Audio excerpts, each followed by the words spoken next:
साथियों नमस्कार, मैं हूं दिनेश शर्मा और आप देख रहे हैं amazing maths with Dinesh.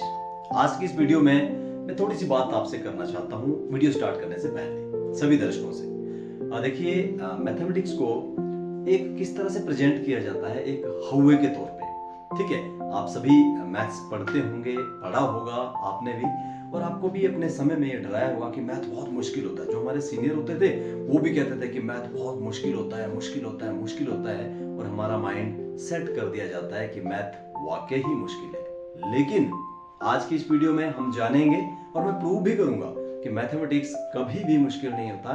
Maths is just very simple, चुटकियों में कर सकते हैं। बस आपसे एक अनुरोध है, हाथ जोड़कर, चाहे आप मैथ्स पढ़ते होंगे या नहीं पढ़ते होंगे, प्लीज इस चीज को आपने प्रूव करना है कि मैथ्स सिंपल है। और वो कैसे? आज की जो वीडियो है 3-4 मिनट की वीडियो रहेगी।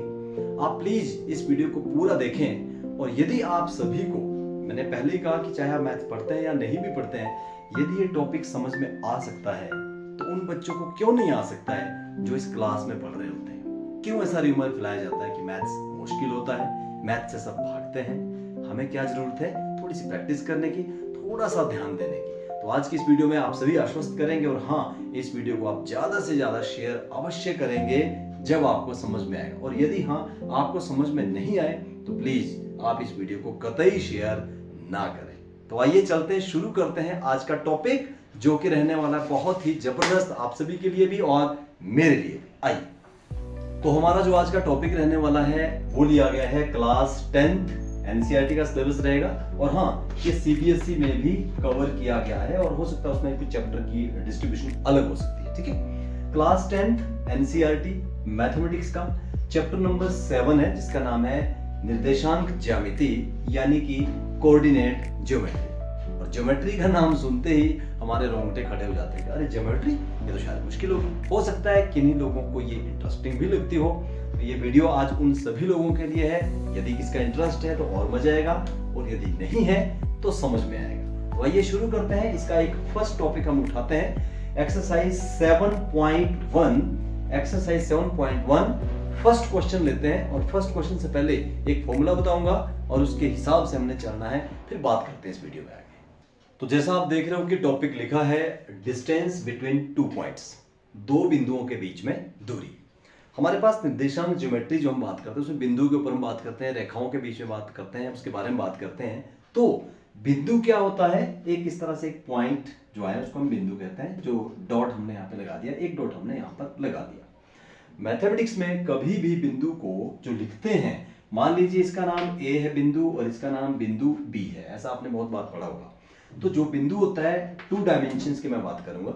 जो बच्चे पढ़ते हैं उन्हें पता है 2 डायमेंशंस क्या होता है, कि एक लंबाई और एक चौड़ाई। मोटाई की बात हम इसमें नहीं करते हैं, तो इसको द्विआयाम या 2 डायमेंशन कहते हैं। 2 डायमेंशन में क्योंकि 2 ही स्कोप होते हैं जाने के, या तो एक्स एक्सिस में या फिर वाई एक्सिस में। ठीक है, जो प्लेन हमारा होता है, कार्तीय तल होता है, या एक्स एक्सिस में जाएंगे या वाई में जाएंगे। तो जो पहला पॉइंट होता है दैट रिप्रेजेंट्स एक्स, पहला पॉइंट हमेशा एक्स को रिप्रेजेंट करता है, और दूसरा पॉइंट वाई को रिप्रेजेंट करता है।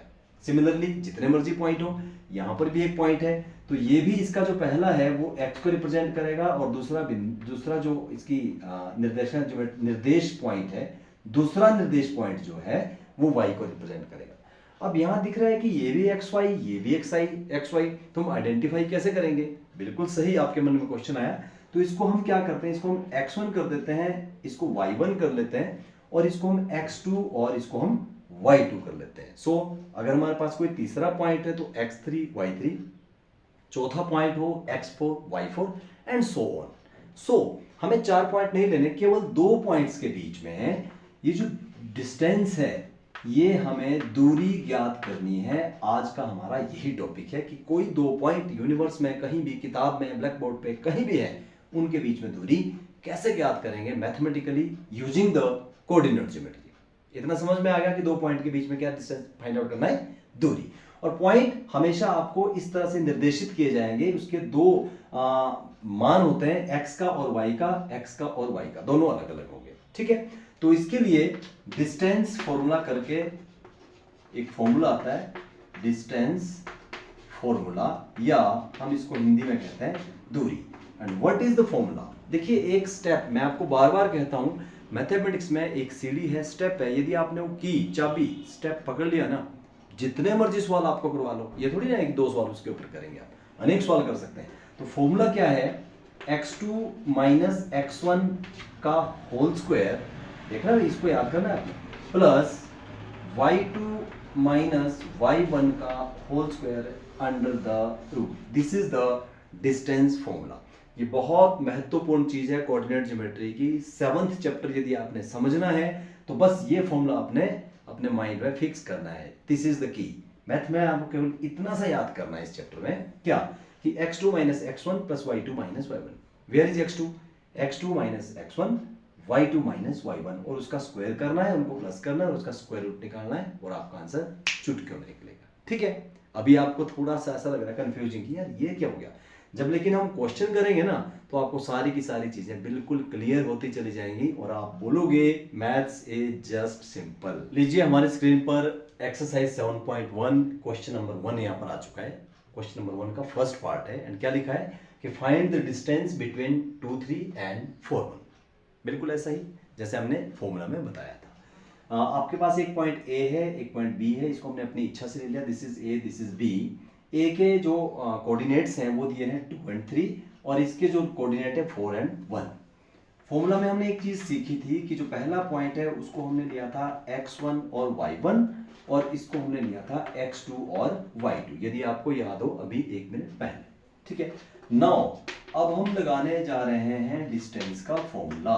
फॉर्मूला यदि आपको याद है तो क्या लिखा था हमने, x2 माइनस x1 का whole square and y1 minus y2 minus y1 का whole square under the root. ठीक है जी, यहाँ हम डिस्टेंस लिखते चले जाएंगे साथ साथ में, और यहाँ पर x2 की जगह, x2 की जो वैल्यू है, x2 की जगह कौन है 4, x1 की जगह कौन है 2, y2 1 और y3 1, कुछ भी नहीं है, जस्ट छांटना है और वहां से डालना है।